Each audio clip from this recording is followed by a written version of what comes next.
ഇപ്പോൾ കണ്ണൂരിൽ നിന്ന് അജയ് നാഥും കൂടി ചേരുന്നുണ്ട്. തദ്ദേശ തെരഞ്ഞെടുപ്പ് ചൂടിലാണ് കണ്ണൂർ. പ്രത്യേകിച്ച് കണ്ണൂരിലേക്ക് വരികയാണെങ്കിൽ പ്രശ്നബാധിത ബൂത്തുകൾ ഏറ്റവും കൂടുതലുള്ള വടക്കൻ കേരളത്തിലെ ഒരു ജില്ല കൂടിയാണ്. ബൂത്തുകളിൽ വെബ്കാസ്റ്റിംഗ് ഉൾപ്പെടെയുള്ള സംവിധാനങ്ങളൊക്കെ ഒരുക്കിയിട്ടുണ്ട്. മറ്റൊരു കാര്യം, മാവോയിസ്റ്റ് ഭീഷണിയുള്ള പ്രദേശങ്ങളിലെ പോളിംഗ് ബൂത്തുകളിൽ സായുധ സേന അടക്കം സുരക്ഷ ഒരുക്കുന്നുണ്ട്.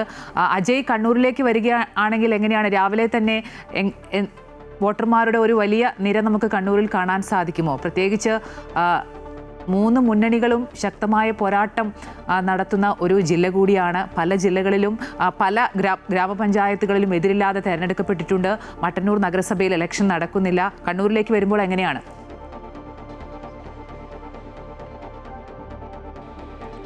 തീർച്ചയായും കണ്ണൂർ ജില്ലയെ സംബന്ധിച്ച് ഒട്ടനവധി നേതാക്കന്മാരുള്ള ഒരു ജില്ല കൂടിയാണ്. സൂചിപ്പിച്ചുള്ള തന്നെ പ്രശ്നബാധിത ബൂത്തുകളുണ്ട്. 1025 പ്രശ്നബാധിത ബൂത്തുകളുണ്ട്. അതിൽ 50 ബൂത്തുകളിൽ മാവോയിസ്റ്റ് ഭീഷണി ഉൾപ്പെടെ ഉണ്ട് എന്നുള്ളതാണ്. അതിനാൽ തന്നെ വലിയ സജ്ജീകരണങ്ങളെല്ലാം തന്നെ ഒരുക്കിയിട്ടുണ്ട്. സായുധ സേന ഉൾപ്പെടെ വിന്യസിക്കുന്ന സാഹചര്യം ഉണ്ടായിട്ടുണ്ട്. പക്ഷേ ഞാനിപ്പോൾ നിൽക്കുന്നത് പെരളശ്ശേരി ഗ്രാമപഞ്ചായത്തിൻ്റെ 2 ബൂത്തുകൾ പ്രവർത്തിക്കുന്ന സ്കൂളിലാണ്. പക്ഷേ രാവിലെ അത്തരത്തിലേക്കൊരു വലിയ തിരക്ക് ഈ പഞ്ചായത്തിൽ കാണാൻ വേണ്ടി കഴിയുന്നില്ല എന്നുള്ളതാണ്. എന്തായാലും CPM നേതാവ് MV ജയരാജൻ ഇവിടെ എത്തി വോട്ട് ചെയ്യുന്ന സാഹചര്യമുണ്ട്. മുമ്പ് സൂചിപ്പിച്ചുള്ള തന്നെ പ്രധാനമായും CPM സംബന്ധിച്ച് എതിരില്ലാതെ തിരഞ്ഞെടുക്കപ്പെടുന്ന സാഹചര്യമെല്ലാം ഉണ്ടായിരുന്നു. അങ്ങനെയൊരു വലിയൊരു മുന്നേറ്റം ഉണ്ടാക്കാൻ CPM സാധിച്ചിട്ടുണ്ട്. ജില്ലാ പഞ്ചായത്ത് 24 ഡിവിഷനാണുള്ളത്. 24 ഡിവിഷനിൽ 17 ഡിവിഷനിലും LDF ആണ്. 7 ഡിവിഷനിൽ മാത്രമാണ് UDF ഉള്ളത്. ഗ്രാമപഞ്ചായത്ത് 71 ഗ്രാമപഞ്ചായത്തുകളിൽ 57 LDFിൻ്റെ സമഗ്രാധിപത്യം തന്നെയാണുള്ളത്. 14 സീറ്റിൽ മാത്രമാണ് UDF അവിടെയുള്ളത്. ബ്ലോക്ക് പഞ്ചായത്ത് 11ൽ 8 LDF ആണ്. UDFിന് 3 ബ്ലോക്ക് പഞ്ചായത്തിൻ്റെ ഭരണം മാത്രമേ ഉള്ളൂ. കോർപ്പറേഷനിലേക്ക് വന്നു കഴിഞ്ഞാൽ 55ൽ 34 UDF ആണ്. ആ കോർപ്പറേഷനിൽ മാത്രമാണ് UDFിൻ്റെ ഒരു മേൽക്കൈ ഉള്ളത്. നഗരസഭയിൽ 8ൽ 5 LDF ആണ്. UDF കേവലമായി 3 സീറ്റുകളിൽ മാത്രമേ ഉള്ളൂ. അത്തരത്തിലേക്കാണ് കണ്ണൂർ ജില്ലയുടെ ഒരു രാഷ്ട്രീയ പശ്ചാത്തലം പറയുകയാണെങ്കിൽ അത്തരത്തിലേക്കാണ് കണ്ണൂർ ജില്ലയുടെ രാഷ്ട്രീയ പശ്ചാത്തലം പോകുന്നത്. ആകെ 1812 വാർഡുകളുണ്ട്. 20 ലക്ഷത്തിന് മുകളിൽ ഏതാണ്ട് 21 ലക്ഷത്തോളം വോട്ടർമാരാണ് ജില്ലയിലുള്ളത്. അതിൽ 678 പ്രവാസി വോട്ടർമാരുണ്ട്. 5472 സ്ഥാനാർത്ഥികളാണ് ഈ മത്സരരംഗത്ത് ഉള്ളത് എന്നുള്ളതാണ്. മുൻപ് സൂചിപ്പിച്ചോടെ തന്നെ പോളിംഗ് ബൂത്തുകൾ 2305 ഉണ്ടെങ്കിൽ പോലും അതിൽ 1025 പ്രശ്നബാധിത ബൂത്തുകളാണ്. ഈ ബൂത്തുകളിൽ വെബ്കാസ്റ്റിംഗ് സംവിധാനം ഉൾപ്പെടെ ഏർപ്പെടുത്തുന്ന സാഹചര്യമുണ്ട്.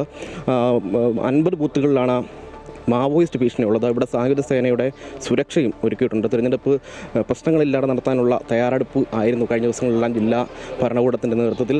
അതുകൊണ്ട് തന്നെ വലിയൊരു പ്രശ്നങ്ങളിലേക്കൊന്നും കടക്കില്ല എന്ന് തന്നെയാണ് നിലവിൽ കരുതുന്നത്.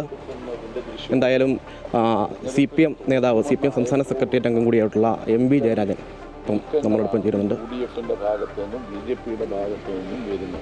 ഇതിനെയെല്ലാം അവഗണിച്ചുകൊണ്ട് തന്നെ ഇടതുപക്ഷം വിജയിക്കും. ഇടതുപക്ഷത്തിൻ്റെ ഒരു പ്രതീക്ഷ എങ്ങനെയാണ്?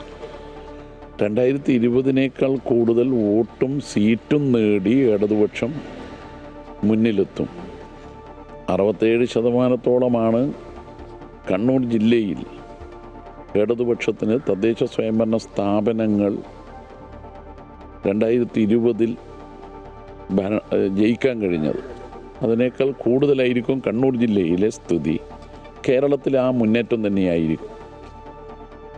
തീർച്ചയായും അത് LDF സർക്കാരിൻ്റെ വികസനക്ഷേമ പ്രവർത്തനങ്ങൾക്കുള്ള അംഗീകാരമാണ്. അപ്പോൾ വർഗീയ കൂട്ടുകെട്ടിനെതിരായിട്ടുള്ള ഉറച്ച മതനിരപേക്ഷ നിലപാടുമാണ് അത് തെളിയിക്കുന്നത്.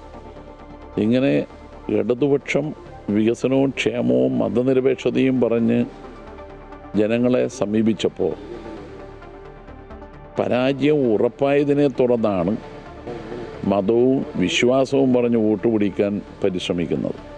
അത് തെരഞ്ഞെടുപ്പ് ചട്ട ലംഘനമാണ്. UDFിൻ്റെ പല സ്ഥാനാർത്ഥികളും അങ്ങനെ ചെയ്തത് വീഡിയോവിലടക്കം ചിത്രസഹിതം അവർ പറയുന്നത് സഹിതം പുറത്തു വന്നിട്ടുണ്ട്. പണം കൊടുക്കുന്ന വീഡിയോ അടക്കം പുറത്തു വന്നിട്ടുണ്ട്. അതെല്ലാം പിടിക്കപ്പെട്ടത് UDFിൻ്റെയും BJPയുടേതുമാണ്. ഇപ്പോൾ തെരഞ്ഞെടുപ്പിൽ പരാജയം ഉറപ്പാണ് എന്ന് വ്യക്തമായതുകൊണ്ടാണ് ഇത്തരത്തിൽ തെരഞ്ഞെടുപ്പ് നിയമവും ചട്ടവും ലംഘിച്ചുകൊണ്ട് അവർ വോട്ട് പിടുത്തത്തിന് ഇറങ്ങിയത്. എന്നാലും അവർക്ക് രക്ഷയുണ്ടാവില്ല. മുഖ്യമന്ത്രിയുടെ വ്യക്തമായ 13 ചോദ്യങ്ങൾക്ക് മറുപടി പോലും പറയാൻ കഴിയാത്ത വിധത്തിൽ പ്രതിപക്ഷ നേതാവ് രാഷ്ട്രീയമായി ഒറ്റപ്പെട്ടിരിക്കുകയാണ്. സ്ത്രീപക്ഷ നിലപാടാണ് ഇടതുപക്ഷം ഉയർത്തിപ്പിടിക്കുന്നത് എന്ന വേട്ടക്കാരോടൊപ്പമാണ് തങ്ങളെന്ന് വ്യക്തമാക്കുന്നതാണ് അടൂർ പ്രകാശിൻ്റെ പ്രതികരണം. സമാന രീതിയിലുള്ള പ്രതികരണം രാഹുലിൻ്റെ കാര്യത്തിലും അടൂർ പ്രകാശ് നടത്തുകയുണ്ടായി. അപ്പോൾ ഇവിടെ ജനങ്ങൾ തിരിച്ചറിയുന്നത് UDF തിരസ്കരിക്കേണ്ട ഒരു മുന്നണിയാണെന്നാണ്. BJP ആവട്ടെ രാജ്യത്താകെ ജനങ്ങളെ വർഗീയമായി ഭിന്നിപ്പിക്കാൻ നോക്കുകയാണ്. മതനിരപേക്ഷ കേരളം അവരുടെ ആ രാഷ്ട്രീയത്തോട് യോജിക്കുന്നുമില്ല. അതുകൊണ്ട് തന്നെ നാം തിരിച്ചറിയേണ്ട ഒരു കാര്യം, ഇടതുപക്ഷം അതായിരിക്കും ഈ നാടിൻ്റെ പക്ഷം. അതുകൊണ്ട് തന്നെ ജനങ്ങൾ ഇടതുപക്ഷത്തെ വിജയിപ്പിക്കുക തന്നെ ചെയ്യും. ശബരിമല വിഷയമൊന്നും ഈ തെരഞ്ഞെടുപ്പിൽ ഒരു പ്രശ്നമായി ശബരിമലയിൽ ഇടതുപക്ഷ ഗവൺമെൻറ് സ്വീകരിച്ച കാര്യങ്ങളാണ് ജനങ്ങൾ തിരിച്ചറിയുന്നത്. അത് ആ തീർത്ഥാടന കേന്ദ്രത്തെ ലോക തീർത്ഥാടന കേന്ദ്രമാക്കി മാറ്റാൻ ആയിരക്കണക്കിന് കോടി രൂപ ഉപയോഗിച്ച് നടത്തിയ വികസന പ്രവർത്തനങ്ങൾ, അക്കാര്യങ്ങൾ ചർച്ച ചെയ്യാനായി ആഗോള അയ്യപ്പ സംഗമം സംഘടിപ്പിച്ചത്, ഇതെല്ലാം തന്നെ ജനങ്ങൾക്കറിയാം. അത് വൻ വിജയമായിരുന്നു. ഇതിനകം തീർത്ഥാടകർക്ക് സൗകര്യമൊരുക്കാനുള്ള വിവിധ പദ്ധതികൾ പൂർത്തീകരിച്ചു കഴിഞ്ഞു. ഇത്തവണത്തെ ശബരിമല അയ്യപ്പ ദർശനം കലക്കാൻ വേണ്ടി ചില പദ്ധതികൾ ആവിഷ്കരിച്ചിരുന്നു. CPM-ന്റെ മുതിർന്ന നേതാവായ എം വി ജയരാജനാണ് വോട്ട് രേഖപ്പെടുത്തിയ ശേഷം സംസാരിച്ചത്. അദ്ദേഹം സർക്കാരിൻ്റെ ഭരണ നേട്ടങ്ങൾ ഉയർത്തിക്കാട്ടുകയും പല വിഷയങ്ങളിൽ സർക്കാർ സ്വീകരിക്കുന്ന നിലപാടൊക്കെ സംസാരിക്കുകയായിരുന്നു. കണ്ണൂർ ജില്ലയിലേക്ക് വരികയാണെങ്കിൽ മുഖ്യമന്ത്രി അടക്കമുള്ള CPM-ലെ പല പ്രമുഖരും വോട്ട് ചെയ്യുന്ന സ്ഥലം കൂടിയാണ് കണ്ണൂർ ജില്ല.